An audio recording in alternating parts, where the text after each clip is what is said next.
can you tell me a little bit about what you view as the potential for the Gambia plan that you discussed, the potential that other countries might pick it up, or how it might be received in the broader EU? Well, I think there is huge potential because the Gambia offers a few characteristics that make it easier to make a breakthrough there than elsewhere. It's a small country, it's a young democracy, there is freedom of the press today, there is a vibrant parliament.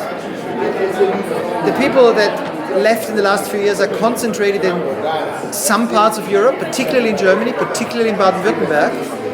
So it is actually possible even to have the Gambia, as a small country, and this is what happened in the last few weeks, and I was there with MPs in Stuttgart to talk to the government of Baden-Württemberg, which of course has 11 million people, 5 times bigger than the Gambia, about ways in which Gambians who are now there can get education, training, and a status that allows them to work, and ways in which Germany can support this young democracy, including through scholarships, in return for the Gambia taking back anybody who's sentenced for a crime in a court immediately, to send a signal to the diaspora not to engage in criminal activity, and in return for the Gambia saying, don't go to Germany now because we will take you back.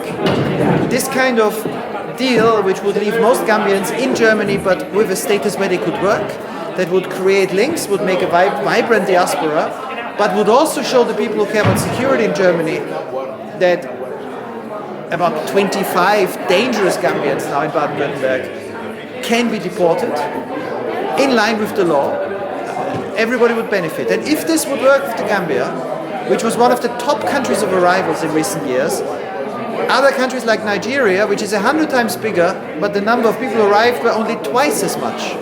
40,000 Gambians, 80,000 Nigerians.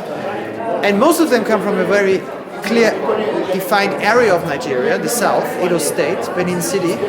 You can make similar arrangements there. You can talk to Senegal, and you can get to a situation where mutual win-win agreements reduce and stop irregular migration without trying to destabilize these countries by trying to deport huge numbers of their citizens, which is massively unpopular and as a result will never happen.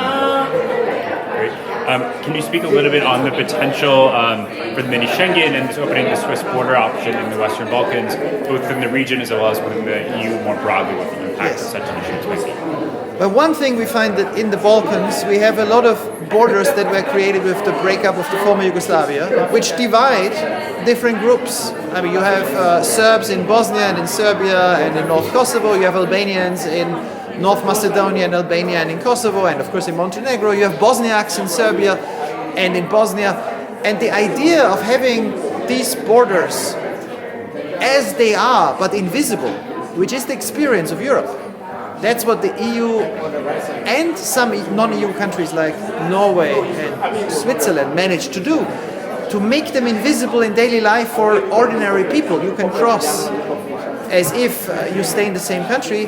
This would be an attractive idea to a lot of people in the Western Balkans. It goes against the EU insistence of some member states that say, listen, we want you to control your borders so that migrants from outside the region get stuck there. Which of course is very egotistical. It's bad for the region, it's bad for the Balkans. If the 5 Western Balkan states could come together and say, no, our goal is to do what you've done for our benefit and the benefit of our citizens, to cooperate to make this possible, to have a Schengen, Swiss-style borders within the region, everybody would benefit. Excellent. And then last question, what do you view as the most likely sort of outcome or future in the situation in Greece right now with the current migration situation in islands in Greece? What do you view as the most likely scenario, and what might be the greatest, most important ways to address the challenges?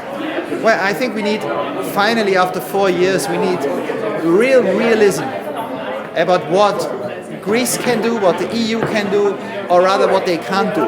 Greece alone cannot manage this crisis. A country with 10 million people cannot handle the second highest per capita number of asylum cases in Europe. Others need to help. And they can't continue to help in the disorganized way of the last few years. The European Commission is not in a position to direct this. What you really need, very concretely, and I talked to the heads of asylum agencies in the Netherlands and in Germany, is some of the big asylum agencies in Europe that have experience, that have capacity to sit down with the Greeks and say, how do we manage to make sure that anybody who arrives on the islands, we have an asylum decision in line with EU law and of quality within 8 weeks, including appeal. And then after 8 weeks, anybody who arrives in Lesbos or Chios is either returned to Turkey or moved away from the island to the mainland or to another EU country.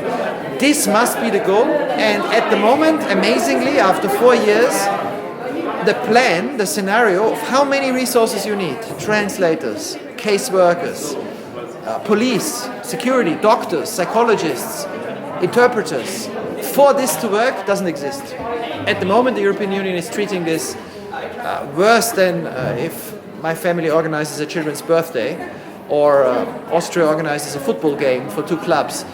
It's done dilettantically with no focus, and if this continues, it will be a disaster for everyone.